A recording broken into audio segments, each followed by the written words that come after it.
Attaboy, Bryce!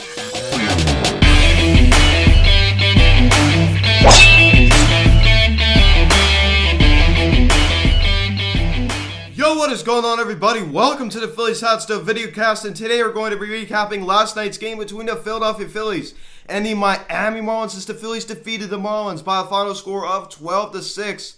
As Bryce Harper has a nice 3-for-4 night last night, a home run, a double, and a single. It was nice to see him starting to break out of that slump, which he's been in, that horrible rut he's been in. Didi Gregorius with a first inning grand slam.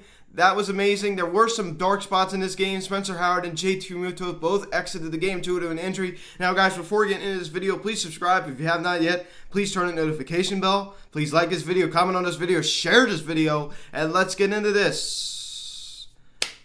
The Phillies tie up the series at 2, as we now have 3 games left to play. A doubleheader today, and tomorrow we don't play a doubleheader tomorrow. We just have 1 game.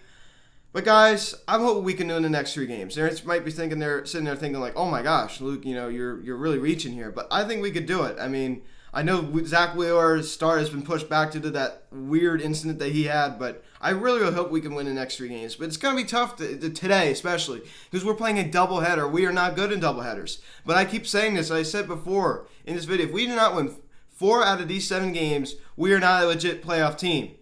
And the thing is it goes back to the first game. We couldn't get the job done in the first game.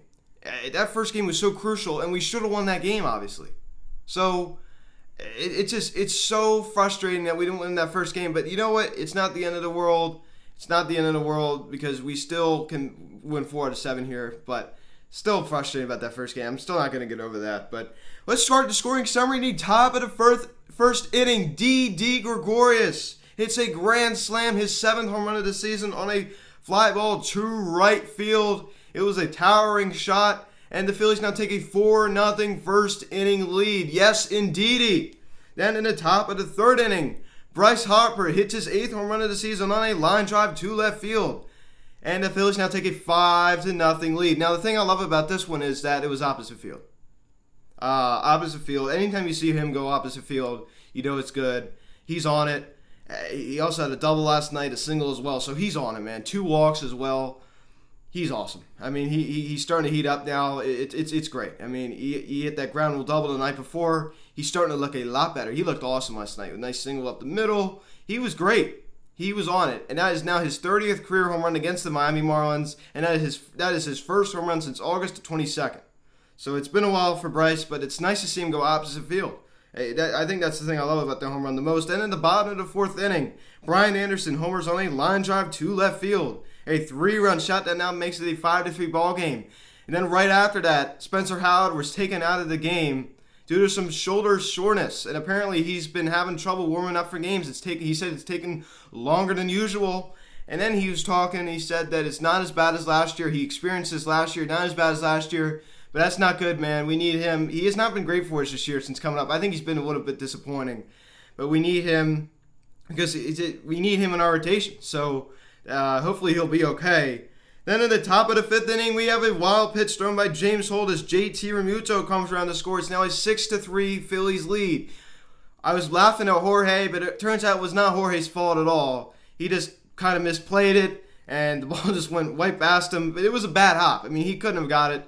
And the Phillies now take a 6-3 lead. I like to take advantage of some bad baseball. Bottom of the 6th inning, Lewis Brinson doubles on a ground ball to left field. Jesus Aguilar scores, and it's now a 6-4 ball game. I tell you, Aguilar totally murders us. He totally murders us. It's so annoying. There's always that one player, even multiple players on the team that always like to hurt you, and he's one of them on the Marlins, man. Oh, man.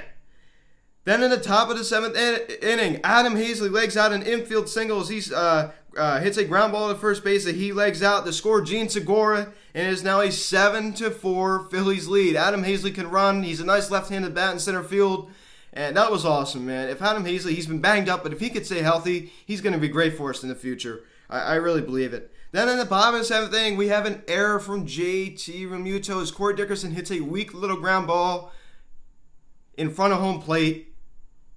JT picks it up. Corey Dickerson was going to be safe. And JT sails to throw down the first base line. and that allows Dickerson to go to second base, and that allows Garrett Cooper to come around and score. It's now a 7-5 ball game. JT's been great behind home plate this year. I'm not even going to knock him.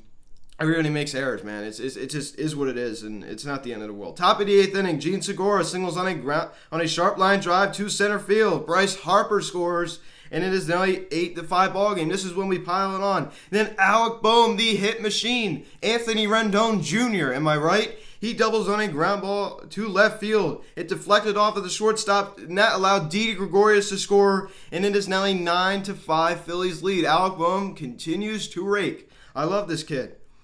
Then in the same inning, Kyle Garlick, who's had himself an awful season this year, totally misplayed a ball in right field in that New York Mets series. He hits his first double of the season on a ground ball to left field, a bases clearing double, and that it makes it a 12-5 ball game. And at that point, we're thinking like, okay, we're good. I mean, he was at the LA Dodgers last year. He just hasn't been great, but that was awesome. Bases clearing double. I'm happy for him that he was able to get that. Then in the bottom of the 8th inning, Aguilar does it again. He homers on a fly ball to left field, his 6th of the season, and that now makes it a 12-6 ball game. I mean, who cares, Aguilar? We still won the baseball game, 12-6. Your final score is the Phillies even up the series at 2, and we got a nice 3-for-4 out of Bryce Harper, an opposite field home run, a single and a double, and 2 walks.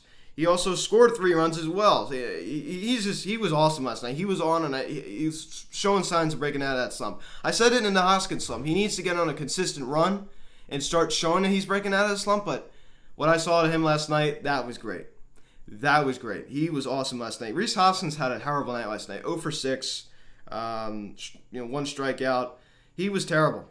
He looked awful. His average drops to 245, which isn't the end of the world. Well, we had a lot of 2-hit nights last night. Didi Gregorius had a 2-hit night. Gene Segura had a 2-hit night. Alec Boehm with a 2-hit night. Adam Hazley with a 2-hit night. And obviously Harper had a 3-hit night. So, guys, our offense has been great this year. It's been great. And Alec Boehm just continues to rake. Didi Gregorius has had himself a solid season at shortstop. Gene Segura has looked a lot better since the beginning of the season. Adam Hazley had a 2-hit night as well last night, as I said. I tell you what, if this guy can stay in the field, he's going to be great for us. I'm telling you, I keep saying that. He's a nice left-handed bat, and I love to see it, man. Let's talk about JT Realmuto. Left the game with hip discomfort. It said he felt something running to first base in the 8th inning. Joe Girardi, in response to this, said, "We've just got to see how he is tomorrow. Keep your fingers crossed." Anytime you hear "keep your fingers crossed," it's not a good sign, ladies and gentlemen. Man, we can't be getting these guys. We can't have injuries right now, man. This is a crucial time for this Phillies team. We cannot have JT Realmuto is one of our best players. We cannot have him get hurt. This is not good timing for the Phils. Frustrating, man. I hope he's going to be okay. And Spencer Howard, as I talked about earlier, he had shoulder discomfort, so shoulder stiffness. So that's not good, man. His hip, we can't be having that. We cannot be having, especially as a catcher. This is a very, very bad time for the Phillies to possibly lose JT Realmuto, but hopefully, as Joe already said, hopefully he will be okay. But that's not a good sign at all. Spencer Howard, 3 2/3 last night, 2 hits, 3 earned runs, 2 walks, 5 strikeouts, and a home run allowed. He just wasn't good, man. He hasn't been good since coming up. I mean, I'll be honest. I think, I don't know. It just, maybe we send him back down to the Iron Pigs again. He just hasn't looked good. He just hasn't looked good.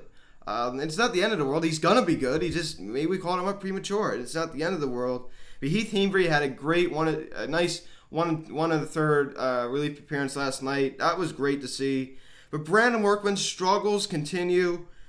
That guy is awful. Let him leave after the season because you know what? He's been absolutely terrible. I can't stand Brandon Workman. He has been absolutely awful for this Phillies team.